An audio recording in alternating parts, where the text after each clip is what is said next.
San Francisco, it's Rex Broadcasting Wrestling Observer with Dave Meltzer and Brian Alvarez. Are you ready? Are you ready? Let's get it on! How's it going, everybody? This is Dave Meltzer. We're going to be here for the next 2 hours talking pro wrestling.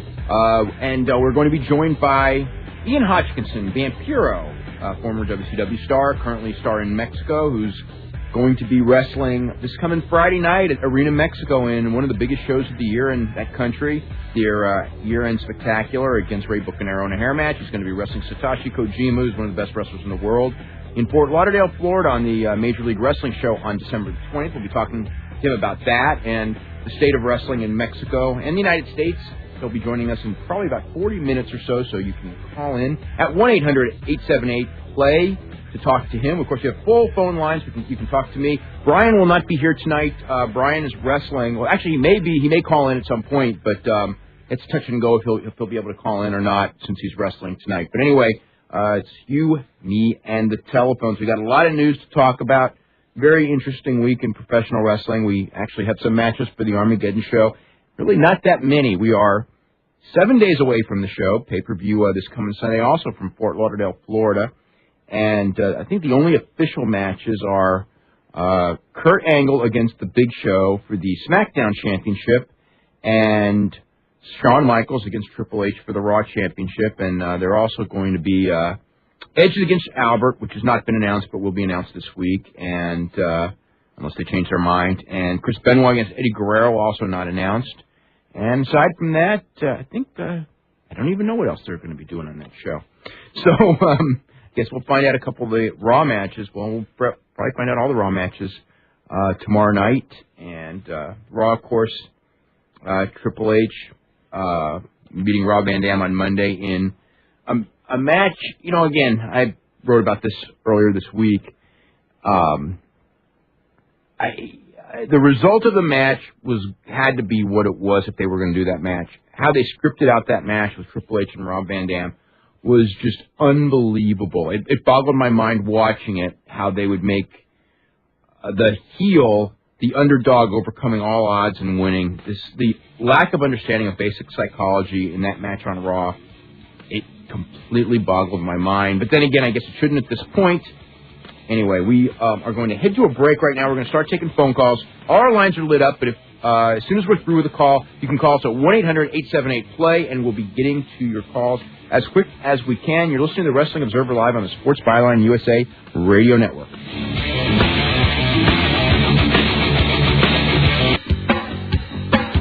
Welcome back to the show. I'm Dave Meltzer, editor of the Wrestling Observer Newsletter. We're here for 2 hours every Sunday night from 10 p.m. to midnight Eastern Time, 7 to 9 p.m. Pacific Time with Wrestling Observer Live.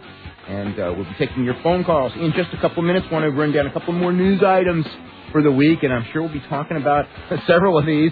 Bob Sapp, yesterday in the K1 Grand Prix, he won his first match over Ernesto Hus, suffered a broken hand, and was eliminated from the tournament at that point. And Ernesto Hus took a spot because it's an 8-man tournament, had to go on, and ended up winning the championship in front of a sold-out crowd at the Tokyo Dome. And that should keep the broken hand is going to keep Bob Sapp out of action for a couple of weeks. I think he's for sure out of the New Year's Eve show. I don't know about the January 4th Tokyo Dome show for New Japan and the January 19th Tokyo Dome show for All Japan. There's too many Tokyo Dome shows in too short of a period of time, and wrestling in Tokyo is going to be in pretty tough shape, I think, come about March of next year. Roddy Piper showed up on NWA TNA on Wednesday night. It was quite the scene.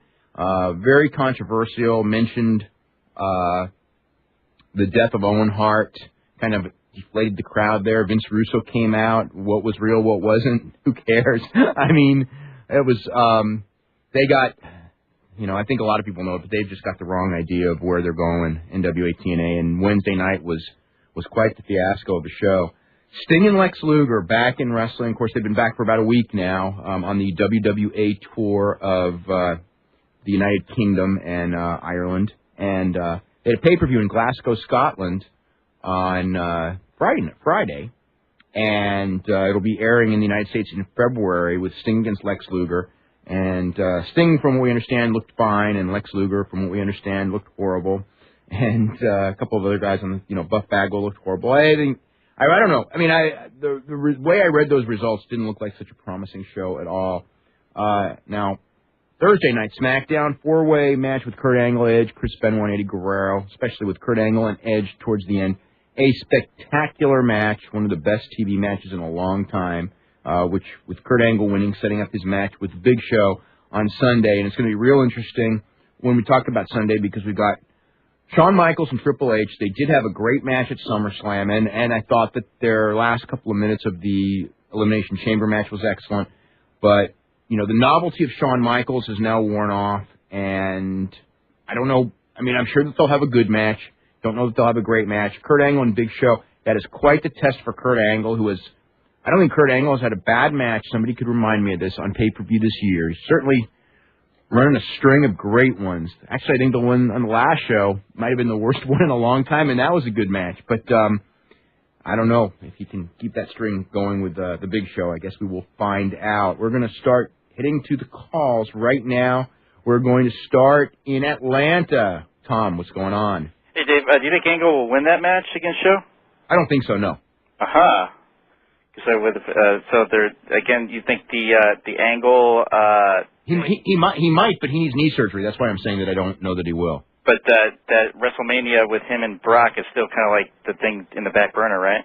There are so many things that are going on right now when it comes to WrestleMania and negotiations. I mean, yes, that is the idea of what they have. But there's so many other things and people that they're talking to, which is basically anyone that you can imagine that they could be talking to, they are, about getting back on that show. And the jockeying for positions on that show is going to be very interesting come February. 2 quick questions. Have you seen the Piper shoot video that he's plugging? No, I have not. Okay. And secondly, I was wondering, is he still in Hawaii? Yeah, he's living in Hawaii, and last I heard he was working as a longshoreman. Aha. So I guess he didn't really save his money back in the... Very few did. All right, take care. Okay, you're very welcome. We're going to go to Dan in Chicago. Dan, what's going on? Hey, what's up, Dave? How you doing? I'm doing fine. Went to Fozzy on Thursday in Shark City. Uh-huh, how'd it go? It was very, very cool. Jericho is a very nice guy. Yeah, he is. He is a really nice guy. He's very smart when it comes to wrestling, too. Yeah, I mean, the crowd enjoyed it.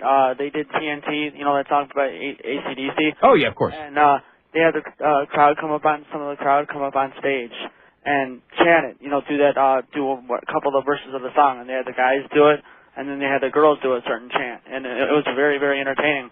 And after the song, like, you know, the security kind of wanted to get the crowd out the stage, and of course nobody wanted to get off the stage. And Jericho's like, this is kind of an awkward moment. Nobody knows what to do. Jericho was unbelievable. Mm-hmm. I had a ball, and he high-fived me, and so I was right up in front. I wanted to make sure I was right up in front, and he high-fived me, nice guy. And then he signed up my anthology CD and the Fozzy CD. Okay. So he is very, very, very. I'm going again if you come. Do you think that he does cities like that again? You know, I have no idea how that touring is going with Fozzy. I guess he must have been doing the whole weekend because he didn't wrestle this weekend. Right? Yeah, he did a show on Friday out here too. It was a little further away than where the first show was, so I just went to the Thursday night show. All in all, it was an awesome show, very awesome show. Mm-hmm. And I wanted to talk about SmackDown on Thursday night. Yes. What did you think of the Dawn Marie Tori thing? Where are they going with that? I think that was where they were going. Is what they did. A lot of that was heavily edited. Yeah, no kidding. The original footage was a lot more graphic, and UPN wouldn't go for it. And they did what they did. You know, I mean, I just think that it's kind of flapping in the wind, so to speak. They want to shock people at the same time. They know that the shock stuff doesn't work because it's already failed. So, but you think what they should have done was, if they wanted to promote maybe WWE.com, maybe they could have been like, if you want to see, the raunchier stuff, go to WWE.com. And like make people want to maybe look forward to maybe seeing what happened. The older guys want to maybe go check it out. I think they'd get a lot of heat for that. Oh, you think so? Oh yeah. Do you think because Rey Mysterio got hurt, and we know he's having surgery anyway. He had surgery Thursday. Right. Do you think that's the possibility that Hogan might come back and be Edge's tag team partner? No. Do you think they would go for that or no? No. I mean, anything's possible, but at this point, absolutely not. No. All All right, thanks a lot, Dave. Yeah. Bye. I shouldn't say absolutely not because, like I said, anything's possible, but that is not what they're thinking. Let's go to John in Chicago. John, what's going on? Yeah, hey, Dave. Hey. 3 quick questions for you. First of all, the Dawn Marie Tory thing. Yes. I'm not defending the angle whatsoever because I think it's just ridiculous. And again, what did they do? They made that the climax of the program instead of the fact that, the world title match. Well, I mean, they remember when they did that when there was that spectacular tables, ladders, and chairs match, and they came back, and that didn't seem to work. Right. And, the lesbian thing, I mean, I don't know what everyone's got this fascination with that because Howard Stern made a big deal out of it 5 years ago, but you're way behind the curve on that one. That's true. But and what else can I say about that? Right. But the thing is, the UPN, I don't understand what UPN is thinking, oh, this is scatological, this is, severe and everything. Last year on Buffy, the Vampire Slayer, they were more sexually, they were running around with more sexual antics on that show than anything, maybe because it's a better written show, they have more license. That's true. I mean, yeah.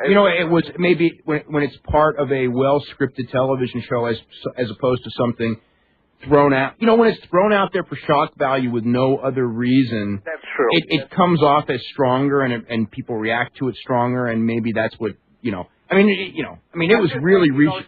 You know what I'm saying? It's like they didn't even actually go that far compared to what stuff that I've seen on UPN before. Yeah, but you know what? I think that it came off better that way because it left to your imagination. I think that if they had done it the way that they had taped it, I think that it would have come off really raunchy and it would have bit them. And this way, whatever controversy you can say, well, it's all in your mind anyway. They didn't actually do it. The other 2 questions are, first of all, I still don't understand why Albert was placed in that. I understand Albert was placed in that position because he's a big guy and everything like that. But if you want to push a big guy, you could have pushed Bill DeMott, who's had tons more airtime, and also Matt Hardy. You're trying, what the problem is here is this was one of those decisions that was made very political. Right. By Vince McMahon, and because the reason is they have no plans for Bill DeMott. They do have plans for Albert, okay? And this was a way to get Albert ready. How many times did they push this guy? It's like... But, but it's like how many times when you got a big guy, he's going to get pushed over, and a guy with a good physique, not that Albert has a good physique, but those guys are going to be pushed over and over and over again, and they'll take the small guy, and if he fails once, they'll write him off. And that's just how it is in this business. It's wrong, but that's how it is. Bill DeMott if you're looking for a big guy, Bill DeMott can talk, gives a better promo, can probably do a better match with Edge at a pay-per-view. You're right about that, but they have no plan. They don't have those plans for Bill DeMott, and they got plans. They got plans for Albert. That's the deal. So the last question I have is Kurt Angle. Yes. I thought he's the Rookie of the Year when he first premiered. He's been, in my opinion, he's been the Wrestler of the Year these past 2 years, at least with the WWE. Well, best in-ring wrestler, no doubt. Yeah, well, actually even all around, because I think every time he's in a segment, he makes. He's a really entertaining guy. Okay, go ahead. Yeah. And why is it taken? They're not even going to give him the ball at all. I've never understood. Maybe next year. The politics. We talk about it every week. Kurt Angle was one of those guys who sits back and lets them write for him rather than one of the guys who makes the decision. And he doesn't have the knowledge of how to politically maneuver. He has the knowledge of how to perform, and unfortunately, the political knowledge and the longevity seems to mean more in that company right now. We got to go ahead to a break, okay? All right. Okay, we'll be back with more right after this. You're listening to the Wrestling Observer Live on the Sports Byline USA Radio Network. Welcome back to the show. I'm Dave Meltzer, editor of the Wrestling Observer Newsletter with Brian Alvarez, Figure 4 Weekly. We're here on the Sports Byline USA Radio Network every Sunday night for 2 hours. Of course, Brian is not here tonight, but if you are looking for information on how to subscribe to either the Wrestling Observer Newsletter or Brian Alvarez's Figure 4 Weekly, and Figure 4 Weekly was really funny this week. I say that every week, but it really was. Some of the stuff on WWE, and it was just hilarious, TV reviews and everything. But anyway, for information on both publications and news all through the week, you can always go to www.wrestlingobserver.com. We have, rundowns of the major shows going on. We got all the WWE shows from the weekend up there, the Ring of Honor show. We've got the WWA pay-per-view show and the house show from Manchester. News updates. But anyway, for info on, you just go to the website, www.wrestlingobserver.com, and there's information on how to subscribe to both the Wrestling Observer newsletter, which is the #1 source of inside information in pro wrestling all over the world. And this week's issue coming up is a real good one. Got a big story on Tim Mr. Wrestling Woods, some really cool stuff in that one. I think a lot of you will really enjoy this week's issue. And next week's issue is going to be the issue on the Hulk Hogan book. I don't know how long it's going to be, but there are people who think that I may have to take a whole issue to write about that book. I don't know. I'm hoping not. But anyway, info on that stuff is on the website. Let's go to Jonathan in Savannah, Georgia. Jonathan, how are you? How are you doing, Dave? I'm doing all right. Good. I had a couple questions for you. Is it true that XPW is going to have like a full lease on Viking Hall after the first of the year? Yes, that is true. That is true. That is true. Okay. Well, and my other question, I have a couple more, but one of them was, did you happen to catch Paul London on Velocity? I didn't watch. I shouldn't say that. I watched the Matt Hardy match. I tuned into Velocity towards the end just to watch Confidential, but I didn't see the Paul London match. Okay. It was actually pretty. I mean, he ended up losing. He wrestled Cena and lost, but he actually looked pretty good when he in his offensive moments. Yeah. But my question about that was, do they have any interest in London or Michael Shane or American Dragon, WWE? Well, they had them all in tryouts this week. What I've heard is they kind of thought that Paul London tries to do too many spots. They know about American Dragon because he's been with them before. So, I mean, I don't know how much interest they have. Quite frankly, for American Dragon, I think it might be in his best interest not to go even if they offered him, because I think for him at this stage of his career, New Japan's probably better for a couple of years. Michael Shane, Michael Shane's okay. I haven't heard. I mean, put it this way, none of the three have been offered contracts yet. That, as far as, will they be, I don't know. Okay. And with that last caller talking about Matt Hardy, that was my one question. Is he going to be working Velocity from now on? Does he have? No. Paul Heyman's high on him, and he'll be on. It's not like he's relegated to Velocity or anything like that. But he just didn't get a chance to do the angle that. That at Tuesday afternoon at 4:00 in the afternoon he was planning on doing, and then the call came, and it's Matt, you're taken out of the angle, and a lot of people were not happy about. That one. I wasn't happy. I had to watch Albert.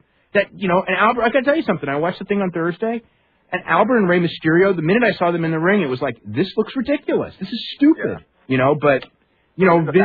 They get off on that stuff. Yeah, and then the fact that Albert's been wrestling Velocity, and then they're joking about it on SmackDown about it. It's just, I don't know. And my last question for you was, do you think there's any way you could get Mick Foley to be a guest on your show, or Dynamite Kid, or anybody? Dynamite Kid, I don't know. Mick Foley, after the first of the year, I'm going to ask him.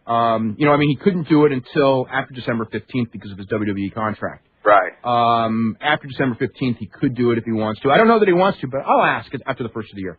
Okay? That was it. Okay, you're very welcome. Thanks, Dave. Okay, let's go to James in Seattle. James, how are you? Hey, Dave, how's it going? It's going pretty good. You were just mentioning Hulk Hogan's book, and Jeff Merrick had some really funny comments on that. He was talking about how there's one episode Hogan talks about where he knocks Ricky Choshu for a loop with a forearm and pins him. That was quite a bit of fiction, wasn't it? Yeah, Jeff was saying that was really Akira Maeda. Akira Maeda didn't even pin him. Yeah, I just remember hearing that Akira Maeda tended to do that a lot. He'd just turn stuff into shoots. He did it to Andre, and he kicked Sayama in the groin.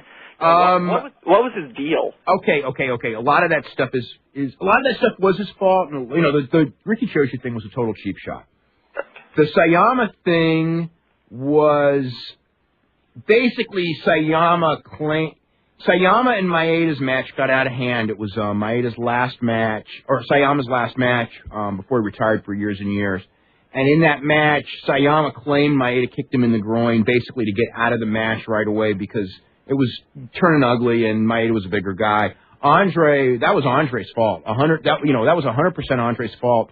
And if Maeda really wanted to hurt him, he could have ended his career, and he wanted to, but the office wouldn't let him because You know, Andre was drunk, uncooperative. Andre was the one. If you watch the match, if you ever see a tape of it, Andre was trying to go for Maeda's eyes long before Maeda started retaliating. Oh, okay. Yeah. Okay, and the other thing is, the Tory Dawn thing. Like, my dad's sort of a wrestling fan. He just happened to flip into the end of SmackDown, the four-way match, and he called me up because he didn't really know the guys. And so I was sort of, I was talking him through it on the phone. I was filling him in on everything, and it was a really good match, and he enjoyed it. And then the Tory Dawn thing comes on. He's like, "Oh, what's up with these two?" I'm like, I don't know. It's just like, how do they expect us to? I don't see how they expect that to bring in new fans, because I don't feel like going to my friends who aren't wrestling fans and saying, hey, look at this, you can see, lesbianism. They tried it how many weeks ago, and what a miserable failure it was then? Yeah, I mean, I don't see how that alienates their fan base. I don't think they don't see it that way. The whole thing with the lesbianism thing is they think it's such a turn on to guys that it will mean ratings, and I mean, time will tell. I mean, we'll know next week. But I mean, I think that it's just such a dated thing. It's like and I think that they're trying to look like they're cool, and to me, it just looks like that they're just following something that's been dead for years. I mean, God, once, like this was the idea that, Russo had, and how many years ago was Russo in WWE? Like he left in October of '99, and he was trying to get Sable to do it, he was trying to get Ivory to do it, and probably several others that we don't know about to do it, the Cat, and nobody would do it. And so, okay, so it's basically a 3-year-old, 4-year-old concept. Paul Heyman did it once in ECW, it amounted to nothing. And, but I don't know. I mean, it was just, and this was probably Paul's idea. I don't know that it wasn't, but I'm assuming it was his idea. And, I don't know what to say. I don't know where you go from here. I can't say it's going to alienate fans. I don't think that segment wasn't that raunchy, so I don't think it's going to drive people away.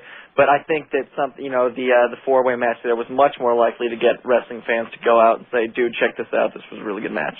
Well, the four-way match was phenomenal, but I mean, one of the problems, and SmackDown has been great of late, but one of the problems that they've had is you could only do something so many times in wrestling before, even when it's good, it gets stale. It's like Ricky Steamboat and Ric Flair. You couldn't do it 52 weeks a year. People would get sick of it, even though it's a great match. And it's the same thing with these guys. This great 20-minute match, it's basically the same guys over and over and over again. I know they're going to run it. They're going to hit the wall when people are just tired of seeing Eddie Guerrero and Chris Benoit against each other, even though it's great. And they better be ready when that happens. And it may be happening soon because we've gotten it so many weeks in a row. Well, I was wondering, maybe since, wrestling is such a big part of SmackDown, I would love to see them bring in some Japanese guys, maybe, but they're not, that's not how they think. Yeah, I know. Okay. Yeah, it would freshen it up and we'd get new matchups. And I mean, new good matchups are great. It's the same matchup, kind of mixed up in different ways with those 6 guys. And and the problem also with those 6 guys that we're talking about, Angle, Benoit, Guerrero, Rey Mysterio, Edge, and Chavo Guerrero. The thing with those guys is that now, because they're having such incredible matches week after week. I mean, Edge is all banged up, Angle's all banged up, Mysterio just had surgery, Benoit's banged up. You know what I mean? It's like. Yeah. It's the same thing that happened with Benoit a year ago when he had all those incredible matches, on all the shows, and then the next thing you know, he needed surgery right when he was starting to get hot, because you could only do those incredible 25, 30-minute matches so much before your body's going to wear out. And, the guys that aren't hurt, look at Chavo. I mean, they jobbed him out in a singles match to Kidman. But they had a nice match, though. That was good. It was a good match, but they were, Kidman I don't think is getting much of a reaction. Chavo's doing, he's... Yeah, but Chavo's got the tag title. He doesn't need the cruiserweight belt. What I was thinking is that it really hurts the tag title when he gets beat by Billy Kidman. But they're trying to put over the cruiserweight title. Right. I mean, that's the idea. And if you have Chavo, who's one of the better cruiserweights, and you think, well, he's too good to challenge for the cruiserweight title, then you've already screwed the division right there. So I don't have a problem with that, and they had a good match. And I don't think people are hurt by having good matches and losing. I think that they're hurt by by if they never get the win, but one loss, in a good match, that's not going to hurt anybody. I thought maybe a DQ finish would have been better just to keep it hot, but Yeah, well, only if you're going to build it up to a pinfall, because if you're just doing a DQ to get out of a match, that usually doesn't work today. That's true. Okay, anyway, we got to go ahead to a break right now. All right, thanks a lot. Okay, we'll be back with more. We'll be taking your phone calls. You can call us at 1-800-878-PLAY. We'll have Vampiro up in just a couple of minutes. You're listening to Wrestling Observer Live on the Sports Byline USA Radio Network. Okay. Hey, welcome back to the show. I'm Dave Meltzer, editor of the Wrestling Observer Newsletter. We're here for 2 hours every Sunday night here on the Sports Byline USA Network, talking pro wrestling, Wrestling Observer Live. We've got a full bank of phone calls as well. We're going to be joined by Vampiro in just a couple of minutes. And we're going to, first, before we go to Vampiro, we're going to go to Cedar Rapids, Iowa, and Adam. Adam, how are you tonight? I'm doing good. How are you doing, Dave? I'm doing really good. I just have a quick question concerning Bret Hart. Now, I'm pretty sure you heard about this, but one of my friends actually spoke to Bret Hart, and he told him that they have decided to hand over his video footage, which he's going to use for his upcoming autobiography. But basically, my overall question was, with Bret being brought up so much on WWE TV in general with the whole Randy Orton thing a couple weeks ago, and just overall, do you see him possibly even just making just an on-roll return? Because a lot of the rumors I'm seeing are pointing to a possible February 2003 return, which is the holding the No Way Out pay-per-view in Montreal, which will actually be the... Well, I mean, when they did the TV, the last time they did Raw in Montreal, they were begging him to come. I don't know if begging is the right word, but they wanted him to come. Put it this way, I have no doubt that if he doesn't show up before then, that at that February pay-per-view, they will ask him to come. Will he do it? I don't know. I would surmise that we're going to have Bret Hart on this show long before then, so we could ask him about that. But possibility. I mean, okay, we already know they've been trying to get him for certainly since we know about WrestleMania, we know about the Montreal Raw. They've been trying to get him for a while. As far as what he wants to do, as far as I could see him showing up for one show. As far as coming back as a regular role, I really don't see it happening. And I don't know. There's nothing wrong with him showing up for one show, but I also don't know what big benefit it would be for anyone other than you know what I mean. So I don't know that he should do it right now. But see, that's the thing. I mean, it'd be cool to see him on the show, but just overall, just a long-term goal. I mean, I don't see where they could really take the character because if you see Bret Hart, wow, you're going to get the ratings, but. Well, you're only going to get the ratings if you advertise it. And, knowing Vince, Vince is probably, he's as whacked out as Russo now, and he'll probably want to make it a surprise, and they won't even get the ratings out of it. Exactly. And I know Canadian fans are still, they're still going crazy. I have a really good friend who, he said you just don't even understand how much these people love Bret Hart in Canada, and especially he's a big, he's a big deal in Canada. I've been to Canada many times, and if I was him, if I was him, I wouldn't come back, but I wouldn't do it, but if maybe it's better to, it'll make it look like he's not bitter or something to just do it, say hi, and I don't know. Maybe they could do something with Shawn Michaels. I'm not saying. I don't see him doing an angle. I just don't see. Because what do you do? Unless you have him and Shawn Michaels shake hands and say, "Oh, it's over, it's done with," and that'd be pretty brutal to see that. I don't think I could even stomach that. But that's the only thing you can do. You can't have him wrestle again. Brett's never going to wrestle again. So it's what's the point? I think it'd be cool to have some kind of confrontation between the two. Like if Shawn Michaels was to say, "You know what? I'm retiring. I'm leaving," and then Bret Hart comes out and says, "Oh no, buddy, you're not leaving yet. And I'm here to show." But if Bret could still wrestle, that would be cool. But he can't still wrestle. So that's where that falls apart. That's the problem. Yeah. Yeah. That's the only thing I see with it. But honestly, I'd like to see a return. But as you said, no long-term future in the storylines with it. Yeah. Well, we'll see. He may. I wouldn't shock me to see him do. In fact, I expect someday, he'll probably show up on that show. I don't know when it will be though. I'd love to see it. But all right, thanks, Dave, very much. Okay, you're very welcome, Adam. Let's go to Winnipeg. What's going on, Ryan? How's it going? Going good. Okay. About Roddy Piper on that NWA TNA thing. Yes. Do you think that was insensitive to bring up Owen Hart? Absolutely. It shouldn't have been there. I think it just shouldn't have been on the show, and I think everyone knows it shouldn't have been on the show, and that's Do you think both shows should never mention Owen Hart because it's sort of like a cheap pop in a way or something like that? Or I don't think that there's anything wrong with mentioning him, and if it's a certain thing to say and it's relevant to if it's relevant to something, but not. But as far as using him in an angle, no, neither promotion should ever use him in an angle. But yeah, it's sort of like making money off of a dead body, and it's not so much making money off of a dead body; it's trying to get heat off of a dead body, and I just thought that it was really tactless. The way it was done, I thought that the whole way that show was done on Wednesday, I just thought was really, it was just sad. It was sad. We know that they're desperate for attention, and it's understandable. We knew that from going in, but the way it came off so bad. And again, you know, I mean, and it wasn't even planned. I don't think. I mean, somebody planned it, but it was. You know, their whole thing of how they laid that whole thing out was just so sad. And where does it go? And what did they accomplish? And coming from Rowdy Piper, wasn't he like a friend of the Hearts or something? Oh, like that? yeah, Roddy Piper and Bret Hart are really good friends. Yes, absolutely. So coming from him, doesn't it make it better than coming from Vince Russo or somebody? Or I don't think that anyone in the Hart family that I've heard is mad at Roddy Piper, but I just thought that it came off bad.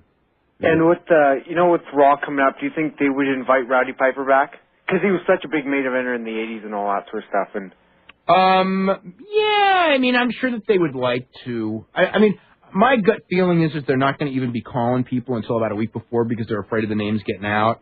But yeah, I would think that to bury the hatchet. You know, I mean, yeah, I would think they should call him. Yeah. Do you think Roddy Piper was a good main eventer in the 80s, or did he? Oh, he was. Roddy Piper was an excellent heel, and he was an excellent babyface. You know, up through about 87 or so. You know, he was a huge draw, and even a few years after that. But I would, you know, I mean, and not just in WWE. I mean, in the Carolinas. I mean, he was a phenom in Oregon, California. Roddy Piper, great talker, and he, you know, I mean, when they talk about his drawing power, I mean, it was that's real. That's not fake. Did you see his thing on the internet about Piper's pissed or whatever? His shoot? Did you hear it or? I mean, I didn't hear about his thing. I mean, I read what he wrote, and I was just I felt really bad for him because I knew based on people's reaction, I know how bad people thought it came off. But I don't know what he said on the other thing. You know, I don't know if he was in character or if he was like real, because you just. I wonder if he knows the difference. Well, you saw him on Larry King and Politically Incorrect, though, so. Politically Incorrect, he didn't come off that bad. Larry King, I thought he came off pretty good. Both were pretty bad, though. Yeah, no, Politically Incorrect, he was pretty bad. But that whole show was bad, though. That show was terrible. But yeah, he wasn't good on Politically Incorrect. But I thought he was good on Larry King. Yeah, I don't know. I'll have to disagree with you on that. And before I go, you know that guy from DC that you always used to have on the show? He was called from DC. DC, yeah. Which guy? I mean, we've had a lot of people call from DC. Yeah, and he would always say, "Have you got my tape yet?" Oh, well, Phil Schneider. Right, that's it. I actually sent you a package, and hopefully you'll get it very soon. Okay, cool. Thanks. All right. Let's go to London, Ontario. A lot of Canadian listeners tonight. Jeremy, what's going on? Oh, not much. How are you, Dave? I'm doing really good. Okay, I want to talk about UFC and Rodriguez' upcoming title fight. Yes. Who's it going to be against? Right now, the leading candidate's Tim Sylvia. Really? Yeah, as of right now. I mean, it could change tomorrow, but yeah, that's the candidate right now. Like, I heard Tank Abbott, but I heard he wasn't, like... I don't want to say... That's... It's not even advertised on their website, as coming back. Yeah, Tank Abbott's coming back. They wanted Tank Abbott on this show. Yeah. Right now, it doesn't look like he'll be on the February show. I think he's going to be on the April show.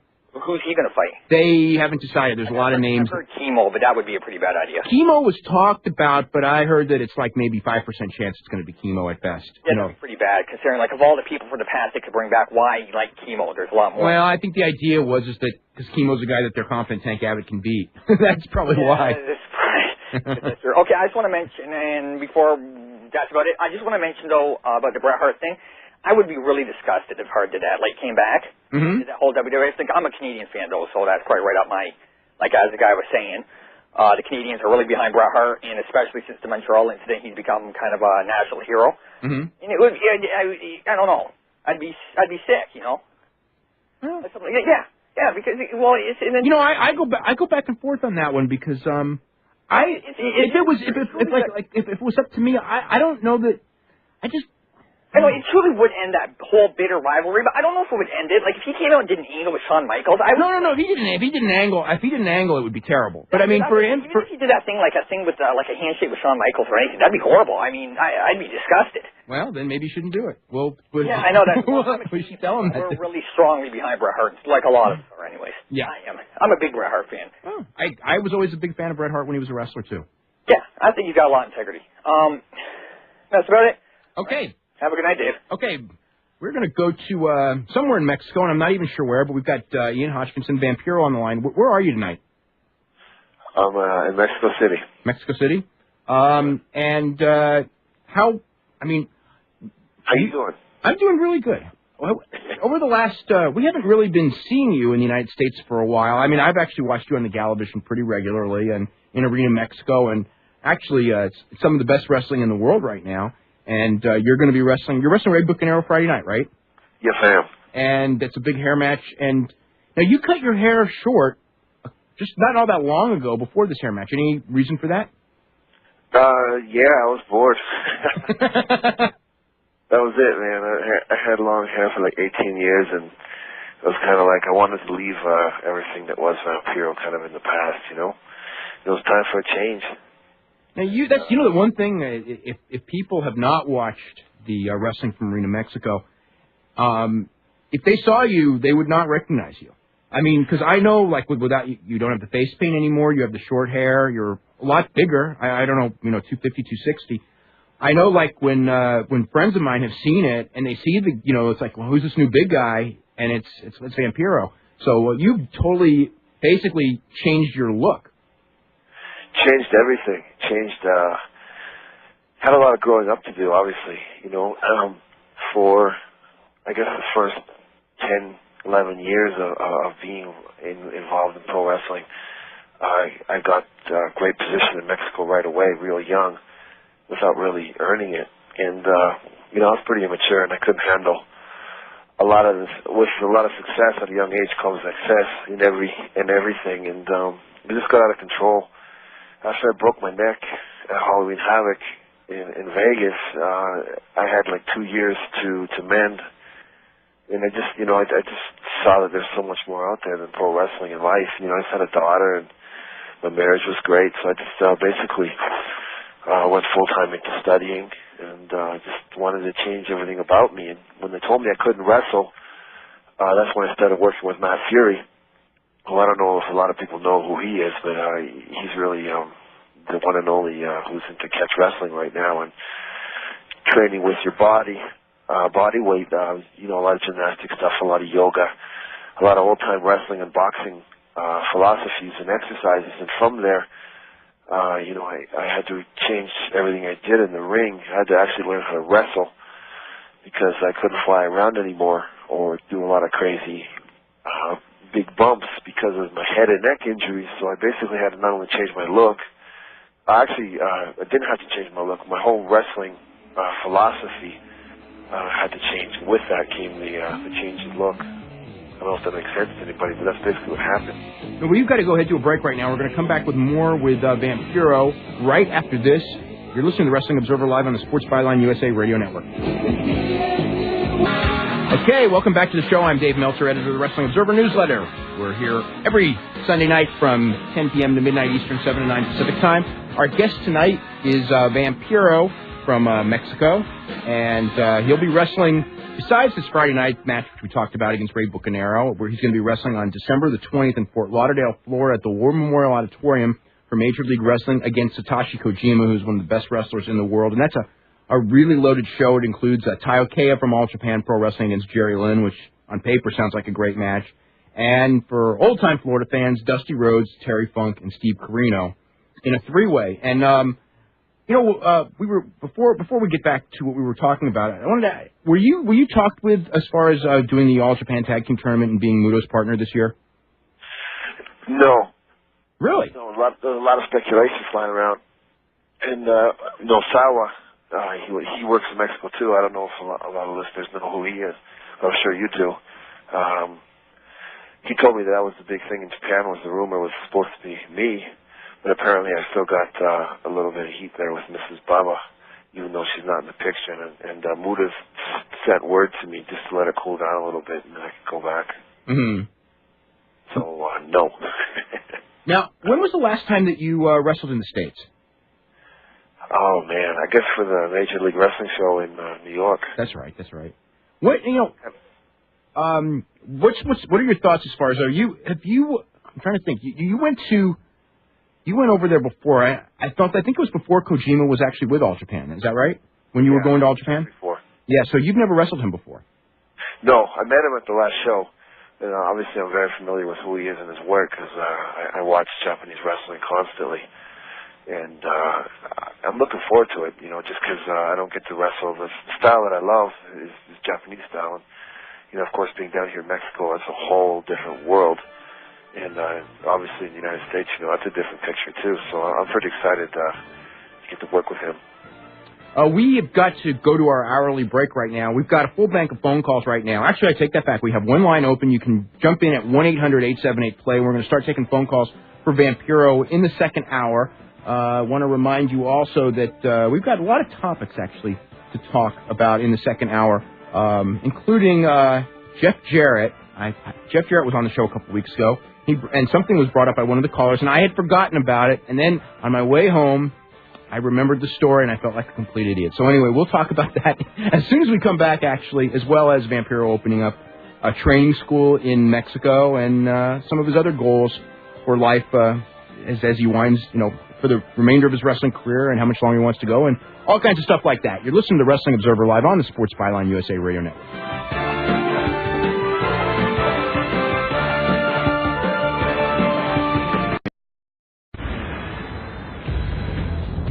Welcome back to Hour 2 of the Wrestling Observer with Dave Meltzer and Brian Alvarez. Are you ready? Are you ready? Let's get it on! Hey, welcome back to the second hour here of Wrestling Observer Live. I'm Dave Meltzer, editor of the Wrestling Observer newsletter. We're here every Sunday night from 10 p.m. to midnight Eastern Time, 7 to 9 Pacific Time, here on the Sports Byline USA Radio Network. Our guest for the rest of the show will be Vampiro Ian Hodgkinson, who's down in Mexico City right now, getting ready for one of the biggest matches of the year in Mexico City. And we got a ton of questions. We also got full lines. We got a lot to talk to him about. One thing that I wanted to talk to you about real quick was business in Mexico and at Arena Mexico. And it's been pretty strong the last couple of months, hasn't it? Yeah, and it's got nothing to do with me. But since I've been back, things have been picking up quite a bit. But outside the city, in the provinces down south and stuff, things are so. But in the city, in the big arena, it's been filling up quite a bit every Friday. You've been through Mexico through great, fantastic periods and not so fantastic periods. And I mean, is there anything that you could see, just from your knowledge of being back and forth in Mexico for about 15 years or so, 13 years, of why it would be, what they've done wrong during the bad periods and why it would be good during the good periods, or is it just basically the economy? I would say about 95% of it's the economy, but wrestling and soccer and music just don't die down here. They might slow down, but it doesn't die. And over the last 3 years, they've had a huge changing of the guard down here. A lot of the big name guys are getting older, and a lot of the younger guys have really stepped up to the plate. And it's a whole new breed of people, a whole new breed of fans.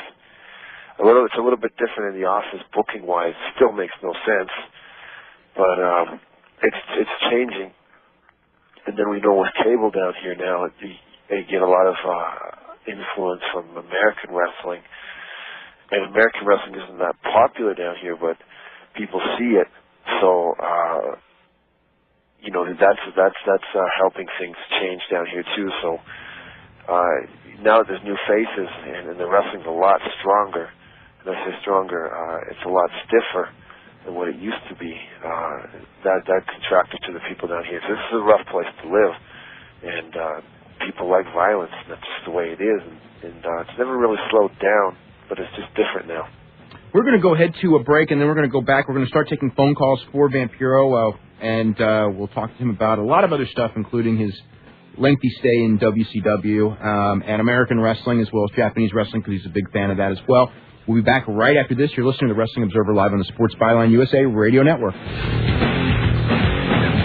Back to the show. I'm Dave Meltzer, editor of the Wrestling Observer newsletter. Brian Alvarez not here tonight, but he will be back with us in a couple of weeks. And he's wrestling, actually. In fact, he's going to be wrestling for Portland Wrestling when they start on WB in Portland on Saturday nights in January, which we'll talk about when the next time he's on the air. We'll talk about Portland wrestling. But we're talking about wrestling in not just Mexico, but all over the world. We've got Vampiro on with us. And I guess the first thing I want to, a couple of months ago, we had Jeff Jarrett on the show, and a caller called up and brought up when he was supposed to drop the U.S. title to you and didn't. And he said that it never happened. And I had I have attempted to black out much of the last year or so of WCW, and then I was driving. I tried to black out the whole thing myself. Yeah, and I was driving home, and I go, he just said it didn't, and I was like, okay. And then all of a sudden on the way home, I go, wait a minute, I remember that story real well now. So now what, you were, as I recall, you were a babyface, and it was one of those things where they were in one of those weeks where it's like we're going to get a new babyface over because of all the old guys, and it was your turn, and then he just sort of said no, and it just never got back there, I guess. They had me as a heel. Okay. But the fans were digging the character. I got a phone call Sunday night. Terry Taylor had said to me, Kevin Sullivan just called. I want to give you the news. Congratulations. Tomorrow you're going to be the champ. Said the people love your character. The office is happy. And we're going to give you a huge push. You beat Jeff tomorrow night. I said, cool. I was ecstatic. Next day, I checked my messages at about 6 a.m. and there was a message from Terry. He says, I'm sorry. I feel like an asshole, blah, blah, blah. Jeff has decided that it's not good for him to drop the belt because he's going against Goldberg for the heavyweight title the week after, and he feels that you're not a strong enough character. So that was that. Yeah. Yeah, it did happen. What now, looking back, you've been at it so much. You've never seen me in TNA, have you? Yeah. When looking back, it's been 2 years since you've been at it there, and you've been from every nickel and dime promotion in Mexico and all over the world. And I mean, what do you compare that WCW to? And do you have anything of like looking back, going like, this is what I learned from it, or this is what should never be done again, and what a mess, or what are kind of like going back your thoughts on that whole experience? It was probably the time that I was most depressed in my life, just because of the stress of the politics of that place. It was, I could spend 4 or 5 days saying bad words and saying bad things about everybody, but the easiest way to do it is just to say it was just depressing. It was horrible, the whole thing, the politics, but the good things I got out of it was I actually buried the hatchet that I had with Conan, who is anybody who's been following your subscription or wrestling over the last 10 years knows very well that we did not like each other at all. But that was something that was supposed to never happen in my lifetime, and it did. I got to work with Ric Flair, Hulk Hogan, Buddha, who's my idol. Sting actually indirectly taught me a lot. I learned a lot about in-ring philosophy and timing and just when and what to do at certain times from working with him. So those were some pretty cool things. I got to see the United States, which, being from Canada and being in Mexico almost all my life, I didn't get to see a lot of places. Having a doll and all those kind of things, and the merchandise was kind of cool, and meeting as many cool people as I did was real nice. But having some cool matches was good too. But going to Europe was awesome. But just being around the dressing room for Monday, Tuesday, and Wednesday, pay-per-views, having to sit there for 13 hours and watch all these drug-infested egomaniacs was just depressing. What should never be done again is you should never let those idiots get control of the book. But I guess that's too late, huh? Yeah. Now, and we were talking earlier about Mexico and everything, and a lot of the new stars. And who are some of the guys that maybe listeners would not be familiar with, that that even when you were there several years ago were either unknowns or just starting out, that are now top dogs there? And what do you think of the various people there that are the big stars? Like, I don't know if anybody knows who Tarzan Boy is, but he started out as a pretty boy Chippendale type kind of thing, because he's a great body and he's dark skinned and all that kind of thing. But when he turned from face to heel, he did such an awesome job that he's super over as a heel down here. Rey Bucanero and Ultimo Guerrero, they can hang with anybody out there in the world, Japan, the States, China, Greenland, if you want. Those two kids are awesome. Ray Bucanero, to me, as soon as he gets a little bit more confidence in himself, he could be one of the top 5 guys in the world, I think. He's just that awesome. Shocker, he's on top of his game right now. Still a little goofy, like he's a little immature, but he's definitely got the tools to be a big gun. And who else? There's just a ton of guys, like almost everybody see on the program. Some of them still are just a little bit too Mexican. They need some international experience just to see what else is out there, because they've learned everything they can down here. But the new breed of guys, everybody's in shape. Everybody's inventing new moves every day. But those guys that I've mentioned are pretty well the big guns right now down here. As far as the crowds and everything like that, have you noticed a difference in the crowds now as compared to a few years ago, or is it a similar type of a crowd? They're a lot more educated, because a lot of the guys have been to Japan. A lot of Japanese have come down here, and once again, with the influence of U.S. wrestling on TV, and especially with the explosion of mixed martial arts, with Pride and UFC being on TV down here, people are a lot more wise to what's up, and that's why wrestling is a lot stiffer down here, because a lot of things they used to do, they don't do anymore, because the people, like I said, are more educated in that sense. But fans, no, it's pretty well the same. You get it's about 80%, hardcore wrestling fans, and then it's about 20% of people who just want to be seen that something is popular. We're going to go to Chesapeake, Virginia, and Wes. Wes, what's going on? Hey, Dave, Vampiro. Hey. I wanted to ask, I guess, the first question. I know Ultimate Dragon returned a couple weeks ago down, I believe, Mexico City. Were you able to see him? And if you did, how did he look?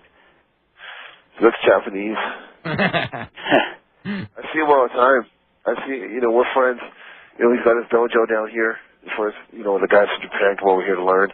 He looked good. He looked real good. He's motivated. He told me himself. He said that he's just super bored, just being a promoter. He's a young guy, and it was unfortunate the accident that he had, but he looked good and he looked great in the ring. He's in shape. I just feel bad for him that he had such a bad time when he went to Los Angeles with that Epic show. Yeah. He was really looking forward to making a splash, and instead of a splash, I think that ship just sunk. The other question I had, it was interesting when ECW brought in a lot of the guys from AAA. I was always wondering, though, how come they never brought you, or was there any talk of bringing you in, or? I have no idea. I tried so hard. You better ask Paulie that one, because he called me, and then he told me to call him right back, and I called him, like I said, 1 million times, at least 3,000 times, and he never answered the call. And I was ready to go. And then even when I got fired from WCW the first time, he called me at home right away and said, look, we got a contract. Please start the next day in Philadelphia on a pay-per-view. And when I asked him about how much money it was, he said he'd get right back to me, and I never heard from him again. So I have no idea.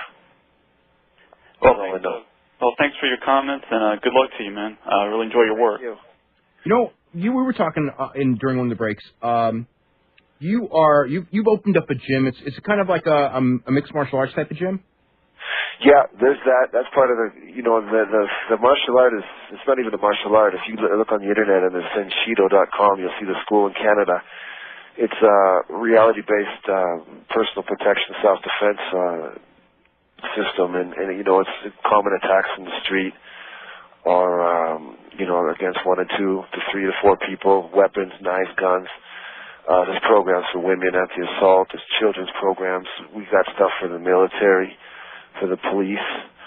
So, and then of course, included in that, there's various martial arts, as far as kickboxing is concerned, and grappling, and submission holds. Obviously, in a street attack, you're not going to suit up and put on your black belt and get into a stance, but, some of the things are influenced, obviously, by martial arts, of course. So, yeah, there's a bit of everything included in the program. We've got to go ahead to a commercial break right now. We're going to start getting some more phone calls right after the break for Vampiro. You're listening to the Wrestling Observer live on the Sports Byline USA Radio Network. Okay, welcome back to the show. I'm Dave Meltzer, editor of the Wrestling Observer newsletter. Of course, Brian Alvarez of Figure 4 Weekly usually joins us. For information on either of those two publications, you can go to www.wrestlingobserver.com. We also have news updates constantly throughout the week, as well as rundowns of TV show rundowns and news on how to get both newsletters. And as I always recommend Figure 4 Weekly because it just cracks me up every Saturday when I get it. We're here with Vampiro, and one of the things... Can I tell you one more thing, Dave, that I forgot to tell you? Sure. I've got a part on a TV show down here. Oh, really? It's like a variety talk show, and it's one of the highest-rated programs down here in Mexico, and it's on TV Azteca. And I have a segment, daily segment, plus I'm on live once a week, and it's I have a self-defense for women. That's my segment, and we shoot live in the street or in subways or whatever we're trying to demonstrate. So that starts on this Friday. So that's a pretty cool thing I got going on, too. That is pretty cool. Now, didn't they just do a biography show on you on TV Azteca fairly recently? Last week it aired. They told me it was the highest-rated program they had of the history of that show. Really? Yeah. Is that ever going to air in the United States, or do you even know? I'm not sure. I don't know, but I know that I sent Bob a copy of that, and you'll probably get it soon. Okay, well, that's good. I don't know how your Spanish is doing. It should be a million times better, as much Mexican wrestling as I watch, but it's like I watch the Mexican and Japanese wrestling, and I still don't know any of the words, and you would think by now I would have picked something up, but... You know what kind of an idiot I used to be, so that's pretty well the whole program. With me saying that, you know what's going on. Yeah. Now, one of the things with you, this, when you came to WCW, you came to WCW, you had been a star. Yeah, I think one of the things, I guess it used to always bother me about the attitude. I don't want to indict, wrestling, American wrestlers or anything like that, but there is an attitude among older American wrestlers. Have you ever drawn money? Have you ever drawn money? And then, some of the guys, and you, and Conan was another one who came up from Mexico and actually had, in many ways, maybe, with the exception of maybe one or two guys, and that's a maybe. There are a few guys in that company, as big a names as they thought they had, that had ever actually drawn the kind of crowds that you guys had drawn on a consistent basis, early in your career. And part of it was because Mexico was on fire, and, you were right place, right look, right time. Nevertheless, had you drawn money, yes, and had you made money and all that. And yet, when you came in, they were oblivious to it, and they probably were going like, that guy with the makeup, it's like, who's he? And one of the things that I thought that when you came in, and I thought that this killed you, I won't say killed you, but hurt you, and it took a lot of time before you ever got out of the starting gate there, was because even though you could speak the language, you got lumped in as another luchador who's coming in here and does this and this and this and can't speak English and blah, blah, blah. And you know what I mean? I think that the name was kind of a stigma, and I think that really hurt you. If you were an American, I think that they would have treated you very much differently. And I don't know, what were your thoughts as far as going in and literally, if you went to Japan, just as an example, they would give you the respect of being a legitimate major superstar. In Mexico, whatever that would mean in Japan, you'd have that respect. When you came to WCW, you literally started from underground and had to dig your way up to just sea level at first. Was there racism in WCW? Definitely. Did I feel it? No. Did I feel the politics? Yeah. A lot of that had to do with me and Conan. Like I said, we buried that. But he and other people, not just him, put it into the heads of the people that when I was coming in that I was trouble, this and that, couldn't work, whatever. I don't know the whole story. The thing with the makeup and Sting, that blocked it. Plus, I worked real stiff. And my first match, I think some guy broke his ribs. It was an accident, but it just happened to be my kick that did it. So everybody was like, A, we hear he's bad news. B, he's trying to copy Sting. C, he does everybody else's moves, which is not true. That's like saying in basketball, well, he dunks. How come I can't dunk? You know what I mean? Like, no way. It's just like wrestling. If you give a headlock, just because I give a headlock doesn't mean I'm stealing your move. And, the thing with Sting. And then another thing was they said he works too stiff. And when you get $4 million a day and you're full of anabolics and every other pain pill out there, and you get somebody in there who wants to go, that kind of rocks the boat. So yeah, I definitely felt all of it. Let's go to James in Louisville, Kentucky. James, what's up? I'm not going to make many friends, am I, Dave? James. Yeah, I just wanted to get your thoughts on Bob Ryder. Don't really have any. We were friends. I got nothing good or bad to say. I'm just disappointed that, through the bickering and catfighting and everybody else's opinion on the internet, things get blown out of whack. The only thing I have to say, and as I was super disappointed that he insinuated that when I broke my neck and I had my concussion, which was number 17, by the way, it said that I was faking it. And that really hurt, not because it had anything to do with wrestling, but just because of the fact that I was the one who was in therapy to use my hands again, to be able to hold my 2-week-old daughter. So, I took it to heart that really bothered me, but I've got nothing good or bad to say. And also, how could you rip off the Misfits so shamelessly? I don't do it shamelessly at all. I'm the first one to say that. I'm their biggest fan. I love the Misfits. But the whole thing with Jerry, you stole his artwork and his T-shirts. How do you justify that? By being a fan? He gave it to me. And once he started getting out of joint about it, I stopped using it. I'm good friends with Michael Graves and with Doyle. I talk to Doyle frequently. And I've even spoken to Jerry, even when he's been down here. I even called him at home, and he calls me. I mean, it just got out of hand. And part of my whole thing when I first started wrestling was, I was in punk rock bands since I was 13 years old, and one of my biggest influences in my life was Jerry Only and the Misfits. I got nothing to hide about that. I'm not ripping off anybody shamelessly. If anything, saying thank you and giving them publicity in places that they would never get. Oh, okay. Well, you should see Michael Graves' new band that he's starting. Okay, bye. All right. Let's go to David in Long Island. David, what's up? Hey, guys. Hey. Couple questions for Vamp. Is the story about Negro Cassette... Called in some Prozac or St. John's wort. Go ahead, brother. Go ahead, Dave. Is the story about Negro Cassettes punching out Leobardo Magadan true? Yeah. It is? Yeah. Is he legit suspended? I'm sorry? Is he legitimately suspended? Oh, yeah. It's a big deal. What's the story? Because a lot of people are not aware of it. I guess what happened in the last couple, like maybe Tuesday or something? Or a week ago Tuesday? I think it was Sunday. Okay. Sunday, yeah, like a week ago today. Yeah. I wasn't there, but I've definitely seen it on the news, like every 2 seconds, and I've seen it in the magazine that came out today. There's a 20-page spread on it. It's been building up over time, I guess, and I guess Negro he went and he confronted the guy, and the guy pushed the wrong button, and Negro punched him in the nose, and it was more like a slap, but the guy acted like he got shot by a rocket, and they carried him out in a stretcher and the whole thing, and they've actually spoken on the phone. Negro's apologized, but Televisa has a major lawsuit against the company, the arena, and Negro, and as of right now, he's definitely suspended. And I don't know anything else, and it's just going to get uglier. That's for sure. Wow. There's plenty of excitement there. Yeah. Anything else, Dave? Yeah, question kind of for both of you, but I guess one, because, Dave, you're kind of close to some people in WWF and also to get Vamp's opinion on it. What do you think about WWE saying that the wrestlers should not work stiff, with their strikes, but then have them take stupid bumps, as, like, notably Al Snow's moonsaults into the chairs a few weeks ago? Bro, I think I've watched a total of 10 minutes of WWF wrestling in my entire life. I have no idea what they do. I don't know anything about them. I obviously know where they are.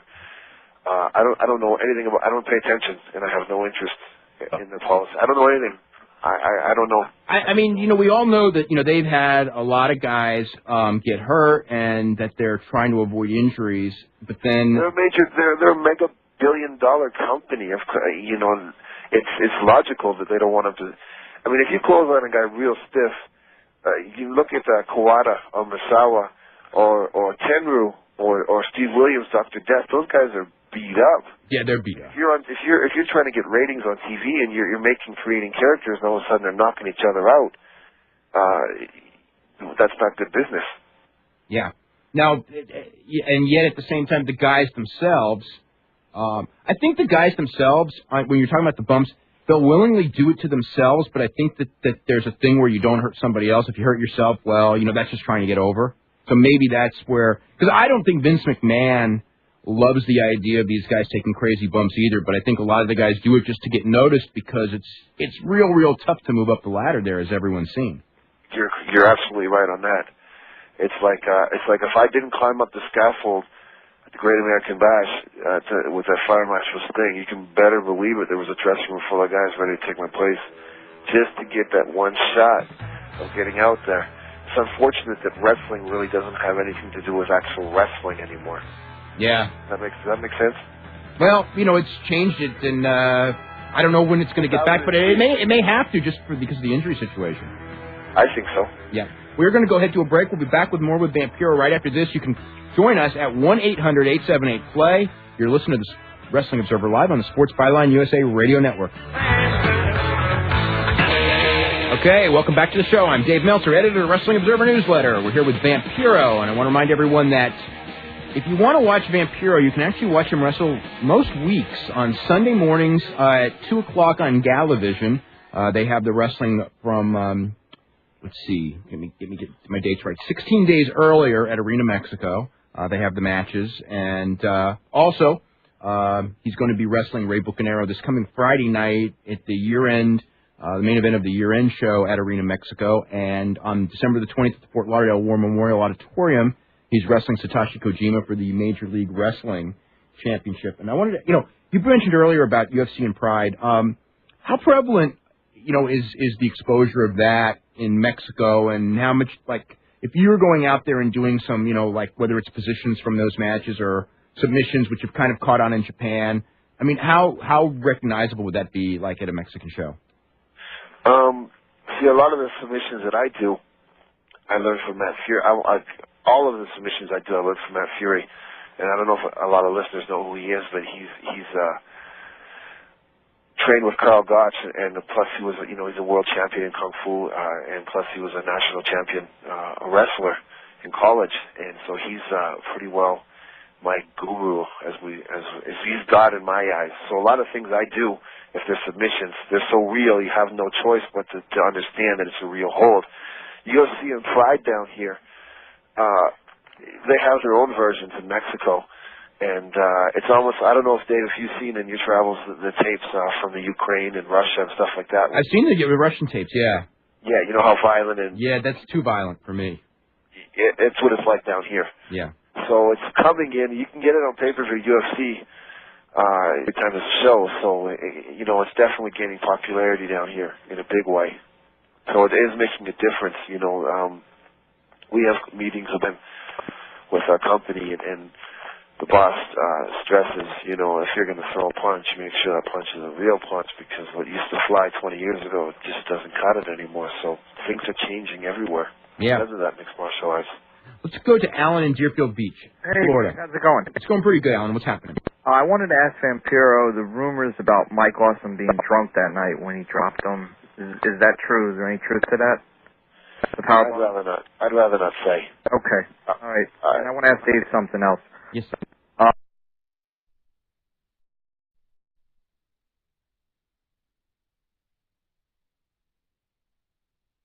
I wanted to ask Vampiro the rumors about Mike Awesome being drunk that night when he dropped him. Is that true? Is there any truth to that? I'd rather not say. Okay. All right. And I want to ask Dave something else. Yes. In rumors about Hogan coming back, and what do you know? Right now, there's, him and Vince have not spoken about coming back. Obviously, he wants to come back, and, Vince is, Vince threw a big fit about him, refusing to come back and lose to Brock Lesnar. So he kind of, I don't want him back. He's selfish, blah, blah, blah. But, when it comes to WrestleMania, Vince will probably soften his stance, especially, he's got, shareholders to answer to, and Hogan's saying he wants to come back, and Vince is going to have to answer why, Hogan's not back. So, I expect that Hogan will be back next year. But as far as next week, I don't think it's happening that soon. Right. I wanted to ask you about Hogan's book real quick. Yes. You mentioned that you thought well, I think either you or Brian said that, most of it was fictitious. I don't want to say most of it, just the stuff I know. I mean, I don't know about his childhood or anything like that. Well, I mean, about, like, Andre and him, that they started out as rivals. Is that true, or what? As far as him and... I mean, I don't know, but, I mean, the stories about that match, those stories were fictitious. I mean, there was no question that, he was... Oh, yeah, there was no question he was beating Andre the Giant. That was known months ahead. This idea that, What about the torn back muscle? It didn't happen? I'm not... I doubt it because he didn't miss any time. And also, slamming Andre, I mean, plenty of guys slammed Andre that were a whole lot smaller and not as strong as Hulk Hogan. So it wasn't, it's, the body slam, it's the guy who's getting slammed, that's, if you're a guy like Andre the Giant or Bundy or somebody who's 450 pounds, it's like, you decide, if you want to be slammed, you're going to be slammed and, And you brought up Bundy just now. I mean, I don't want to take up too much time, but did he really break his ribs accidentally? That's in the book, too. No, that was an angle to set up their match. Well, he says no. Okay, well, he didn't miss any time for that either. He just taped up ribs to sell an angle, so, no. He's working in the book. He's working a lot in the book. Way too much for my taste, I'll tell you, because I was reading that book, and it was like every page I had this, like, little mark on it and going like, oh, God, I tried to like the book because the book is very well written. His ghostwriter did a good job. And at the beginning when he's talking about his childhood and stuff, I thought it was, it's kind of entertaining and I was interested in it. And then the more it got into wrestling, the more I'm going like, this is BS. And about halfway through the book, it was just like, God, it's just too much and I couldn't handle it anymore. So that's what was my thoughts reading it. Thank you. Okay, you're very welcome. Thanks, man. Okay, let's go to, Mitch in Berkeley. Mitch, what's going on? How you doing, guys? Doing good. I just want to bring up an issue, actually to both of you guys, and just to voice it. I'm extremely offended with Shawn Michaels' over promotion of pro-Christian T-shirts and words and catchphrases. It's just too much for me. I'm just highly offended. Maybe I'm the only Berkeley liberal that watches wrestling, but it bothers me. And although I'm a liberal, I was also offended in the same token when RVD had all this pro-pot stuff. I just think that kind of stuff needs to be out of wrestling. Well, when I watch it, I just, as far as Shawn Michaels and everything, I think he just hurts himself. Because, Shawn Michaels, when he came back, it was a big deal. And right now, I think it's one of those things where people just want him, I think people don't really want him around. And I think that Vince doesn't recognize that at all. And nor does anyone in the company because he was once a great star. But it's one of those things where it's just rubbing people the wrong way. I mean, you can see, I think when they gave him the belt, it was a big mistake also. I do too. I mean, does it bother you, or is there any consensus? I mean, I feel like I'm the only one that has a problem with all this, pro-Jesus stuff. When I was younger, I would have had a huge problem with it, but, after they exploit deaths, if somebody's religious, I just consider, I've seen so many guys do the fake religion thing, and I'm not saying that in his case, Shawn Michaels, it's fake, but I'm saying I have seen guys in pro wrestling do it for so long that, you just, after a while, you just become numb to a lot of this stuff, unfortunately, and that's probably not good, but it really has happened with me. I guess for me, it's just like you look at DiBiase, and here's a guy that, as far as I can remember, and correct me if I'm wrong, he's got a full-on, career in being an evangelist and stuff. But even when he was on WCW in the end days, he wasn't pushing that. No, he didn't push it on TV, and there were a lot of angles that DiBiase said, no, I cannot do this because it interferes. And I just don't think that Shawn will be, doing the same thing. What do you think, Vampiro, as far as where putting your personal beliefs into characters kind of stems, as far as RVD with the pot thing, and as far as Michaels with pushing Christianity and promoting their own beliefs towards that stuff on TV? It's hard for me to say because I really believe in pushing punk rock down people's throats. No, I'm with you. I'm just more. I guess I'm more on the straight edge punk rock kind of vibes. You got to be careful with that kind of stuff. Drugs and politics and sex, because if you're influencing the youth of America, that's a big responsibility. And just because you're into what you're into, 12 and 13-year-old kids who are impressionable, you got to be real careful. I respect the fact that I'm totally against censorship, but there are certain things that you got to take responsibility for. And if you're doing that just to get yourself over because you're insecure, that's wrong. But if you're doing it because you really believe it in your heart and you think you're going to change someone's life, that's a different thing. But those guys, what they're doing, that ain't my thing either. Yeah, no, I agree. I agree 100%. Thanks a lot, you guys. Okay, you're very welcome. We're going to go to Binghamton, New York, and Adam. Adam, what's going on? Hey, Dave, I have a question. How do you get along with Wade Keller these days? Fine, as far as I know. I haven't had any problems with Wade Keller lately. Do you guys talk regularly, or? No, but I've emailed him and he's emailed me within the last week a couple of times, back and forth a couple of times. Like, could he be on the show ever, or no? I don't see any reason why not. I mean, there are so many people that I want to have on the show. I promised. How many months ago did I tell you I was going to get you on? Bam. Years. Yeah, see, I mean, it's like, but I mean, I'm not, yeah, I would have no problem getting him on the show. At the same time, it's like every week I try to get somebody who's like newsworthy for that week on. So it's very, when it's 5 days a week, it's one thing. When it's 1 day a week, it's a lot more difficult. Okay. So. Also, about Tough Enough, were you at all bothered by Jonah's prank? The one where he was like faking that, like he had a career-ending injury and all that. Yeah, I thought it was a little bit callous. I didn't really like that. Yeah, I did too. You know what it was? It was like, it was kind of like an epitome of things in pro wrestling where, okay, in pro wrestling when I was a kid, they used to work angles because they had this motive, which was to get people to buy tickets to see the revenge for the angle. Then it got to the point where everybody just started working everybody all the time because it just was part of the business. And now I'm watching these guys who aren't even wrestlers yet, and the biggest thing is to see if I can fool these guys. I mean, that girl was crying, those guys were crying. They got back at him and everything, as you saw when they X-laxed his drink, which was another thing of going like, wow, they're learning pro wrestling really quick, aren't they? But it actually made for real good television though. But as far as and it probably helped his character and probably helped him because athletically he's not the best guy on that show. But I don't know. I mean, I tell you what, he was more convincing than most wrestlers in the same situation. That's true. Were the trainers in on that? What? Were the trainers in on that joke? Like, they know ahead of time that he was going to fake it? Like Al Snow and Bill DeMott? Al Snow and Bill DeMott and all them, they all knew, yeah. It was just like the kids that didn't know. Okay. Yeah. And one more thing. Is it okay to assume that Angle's going to beat Big Show and then fight Brock at WrestleMania for the title? No, I would say it's not safe to assume that. I think that it's a possibility, but I don't know. You have Brock turn face and then, Angle. Brock is a face now, and Brock is going to face.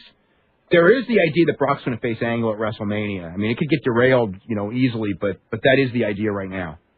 Okay. Okay? All right, thanks a lot, Dave.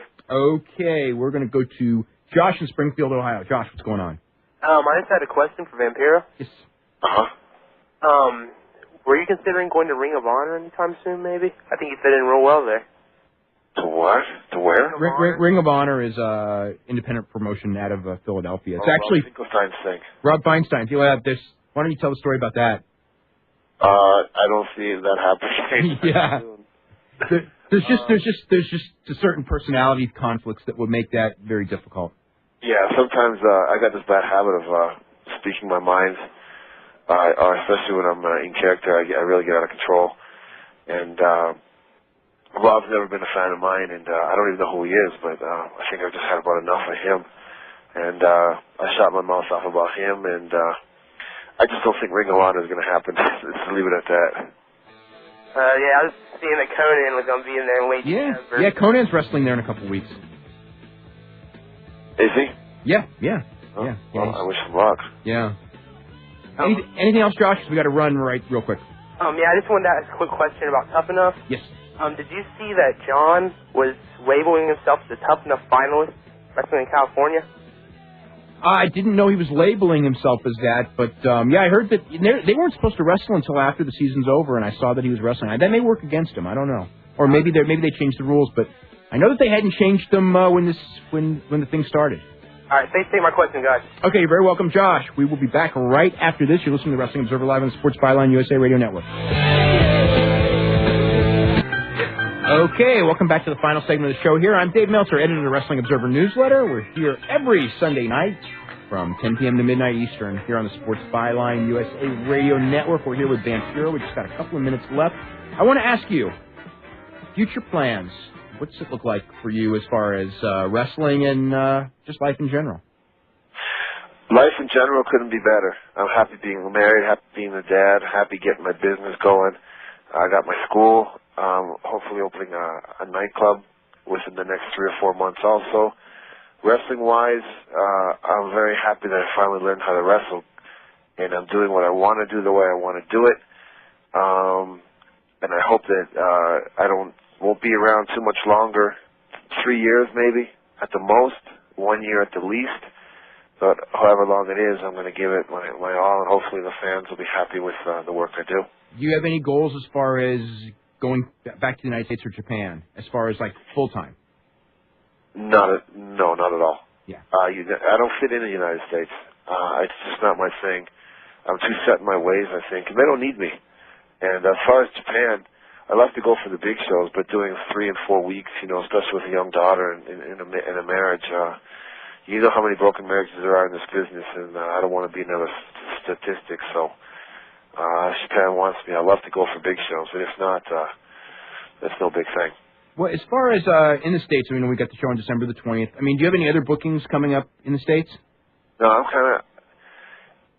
I'm not too hip about the United States independent scene. I don't fit in there either. Those guys are trying to make it, and they got their illusions and their dreams, and I'm over it. I've had my run in the States, and it's just they don't get it. It's a different time. It's a different set of philosophies, and it just ain't for me. Major League Wrestling, I think it's a great idea because they mix the States, Japan, and Mexico, and I love that. But all the other guys, I don't really fit in. I love the guys, and I wish them luck, but it just ain't my thing.